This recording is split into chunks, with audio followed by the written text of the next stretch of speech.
A terrified security guard is unscrewing the vent to an air duct, hoping to escape from something. The camera pans over a set of monitors showing various rooms in a family entertainment center called Freddy Fazbear's Pizzeria, similar to Chuck E. Cheese's. The guard is captured and knocked out. When the guard regains consciousness, he finds he is strapped to a chair. A bear-shaped mask with sharp gears and springs is slowly lowered onto his face as he screams. A mall security guard named Mike is waiting in line to buy some lunch when he sees a man scoop up a little girl and carry her away. Mike pursues the man and violently tackles and beats him. It turns out the man was simply the girl's dad, and Mike is fired. He meets with a career counselor, who offers him a solo job as a night security guard at Freddy's. The counselor explains that Freddy's has been closed since the 1980s, but the owner won't sell and retains a single guard, so to make sure nobody vandalizes the place overnight. The counselor thinks this will be a good fit for Mike since he won't have to interact with others, noting Mike's long history of being fired from jobs. Mike declines, saying he isn't available to work night shifts. Mike returns home where there's an eviction notice on his apartment door. He enters and says hi to the babysitter, Max. He greets his younger sister Abby, who is busy drawing. Mike is raising Abby on his own. That night, Mike goes to sleep underneath a poster depicting a Nebraska forest and listening to a cassette tape of nature sounds. In Mike's dream, he is with his parents and a younger brother named Garrett. They are camping in the woods in Nebraska. Mike loses track of his brother while they play, and when Mike finally finds him, Garrett is being abducted. Mike is powerless as Garrett is driven away in a stranger's car. The next day, he attends a meeting with his aunt, Jane, and Jane's lawyer. Jane is trying to get custody of Abby, likely so she can receive the government aid for raising her. The caseworker sides with Mike for now, noting that he is in the center of all the pictures that Abby draws, indicating he is the center of Abby's world. However, the caseworker tells Mike that he needs to get a job in order to keep custody. Having no choice, Mike calls the career counselor and accepts the night security job at Freddy's. Mike leaves Abby in Max's care and goes to the closed pizzeria. Mike finds and watches an old cassette tape that shows Freddy's as a fun family environment. Mike is startled when he finds a small statue of a balloon boy in a locker. He soon falls asleep and again dreams of his Garrett's abduction. This time, however, a group of kids wearing animal or pirate costumes is in his dreams. Mike asks who they are, but the children run away. Mike wakes up and returns home. Cutting to a diner, Jane is meeting with Max and Max's brother Jeff. It turns out that Jane hired Max to look through Mike's belongings while babysitting to find incriminating evidence Jane can use against Mike in the custody battle. Max says that Mike has nothing to hide, other than he sleeps an abnormal amount of time. Jeff and Jane then concoct a plan to ransack the pizzeria so that Mike will be fired yet again. That night, Mike brings the Nebraska poster and tape of nature sounds to his job and falls asleep. Entering his dream of Garrett's abduction, he again encounters the strange children. The kids again run away, but Mike catches one of them and demands they tell him who they are and what they know. The kid scratches Mike on the arm with a pirate hook before he wakes up to the sound of someone at the door. Mike opens it to find Vanessa, a police officer whose beat covers Freddy's. She goes inside and clearly knows the place, saying she went there as a kid, and it used to be the happiest place on earth. Vanessa notes that Mike has a scratch on his arm, in the same place he was scratched in the dream, and bandages it. Vanessa says that Freddy's was shut down after some kids went missing there in the 1980s. She then takes Mike to the entertainment room and turns on the power. There, a number of animatronics power up. There is Freddy, Chica, Bonnie, Foxy, and Mr. Cupcake. The animatronics sing and dance before the power goes out. As the pair leave Freddy's, Vanessa mentions that no security guard has ever lasted in the job. After the duo leave for the day, Max, Jeff, and two of their friends break in. They begin stealing valuables and messing the place up. The animatronics awaken and begin moving off the stage. One of the friends finds Chica and Mr. Cupcake. Chica throws Mr. Cupcake at him and it eats his face off.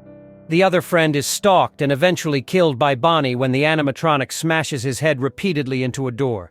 Mr. Cupcake and Foxy catch Jeff, and he's later seen dead in a room with spare parts. Max sees a child running through the pizzeria. She follows the child into a room where she sees the Freddy animatronic. The child's voice calls out from inside the animatronic, and Max walks over to get a better look. Freddy then comes to life and chomps Max in half. The next day, Vanessa stops by Mike's house and meets Abby. She tells Mike about the break-in and claims he left the doors unlocked. She then hands Mike a bottle of his sleeping pills she found there and asks why he has them. Mike confides that he's still racked with guilt over Garrett's abduction. His parents died soon thereafter, leaving him to take care of Abby. He's been purposefully forcing himself to dream about the abduction in hopes that he'll remember some clue that will lead him to find the abductor. He explains that by falling asleep looking at the Nebraska poster and listening to nature sounds he saw and heard at the time of the incident, he is able to force himself to dream of the abduction. He says his dreams have never been as vivid as when he's been sleeping at the pizzeria. Since Max is not around, having been killed, Mike is forced to bring Abby to Freddy's. After putting Abby to sleep in a small pillow fort, cleaning up the damage caused by the break-in, and getting scared once again by the balloon boy statue, Mike goes to sleep. Abby wakes up before him and begins wandering the pizzeria. In Mike's dreams, he asks the kids if they are the ones who were abducted in the 1980s. They confirm that they are. When he asks who abducted them, they point to a drawing of a rabbit they made in the dirt. Mike is then awoken by his sister's screams. He runs to find her surrounded by the animatronics. But they aren't attacking Abby, they are tickling her. The animatronics clearly like Abby, and she gives them hugs and pictures she made. On the way home, Abby says that the animatronics are inhabited by ghosts, and the ghosts are causing the animatronics to move. The next night, Mike and Abby return to find Vanessa already there. It becomes clear that Vanessa knows the animatronics are sentient. The humans and animatronics play games. Mike eventually finds some time to have a private talk with Vanessa. She is angry at Mike for bringing Abby to Freddy's. To show how dangerous the animatronics can be, she takes Mike a back room. There are the animal outer shells and electronic skeletons that are placed inside the shells. The shells are locked to the electronic skeletons using a spring mechanism that clamps onto the skeleton, thus the mask with gears and springs at the beginning. If clamped onto a human, it would almost surely kill them.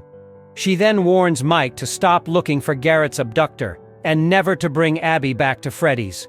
Not willing to give up on his job and chance of finding out what happened to Garrett, but also unwilling to endanger Abby, Mike calls Joan and gets her to babysit while he goes to work. In his dream, one of the mysterious children finally agrees to talk to Mike. The child confirms that they are the same children that had been abducted like Garrett, and that they are now the ghosts who possess the animatronics. The child offers to let Mike have happy dreams where Garrett and Mike's parents are still alive. All they want in exchange is to play with Abby. Forever. Mike initially accepts the deal, but then changes his mind. The kids attack him in the dream, and when Mike awakens, he is knocked out by Foxy. Meanwhile, Freddy shows up at Mike's apartment and knocks out, or possibly kills. He asks Abby to come with him to the pizzeria to play, and she agrees. The pair get into a taxi, freaking out the taxi driver. When Mike recovers, he is strapped to a chair with the killer Freddy mask from the beginning of the film being lowered onto him. He manages to escape with the aid of Vanessa, who mysteriously appears. Vanessa explains that a man named William Afton created Freddy's and wore a yellow bunny suit to abduct and kill children, including Garrett. When police began investigating, he hid some of the children's bodies in the animatronic suits. When William found out that the children's ghosts later possessed the animatronics, he corrupted them into thinking he was their father. Mike realizes the danger Abby is in and asks Vanessa to help save her. She tearfully says she can't help, but gives Mike info on a way to sneak into Freddy's. Vanessa also says the animatronics can be incapacitated by electricity and hands him a taser. Mike sneaks into Freddy's and watches as Chica takes Abby to a back room. Mike tases Freddy and Bonnie before following Chica into the back room. There, he sees Chica and Mr. Cupcake trying to load Abby into a marionette-like animatronic. Mike interrupts and tasers. The siblings embrace and Mike says he would never give up Abby. As they are going to leave, The yellow bunny arrives. It begins fighting Mike as Foxy chases Abby. Just when it seems that Foxy will capture Abby, it is tased by Vanessa. The officer then confronts the yellow rabbit, calling him Dad.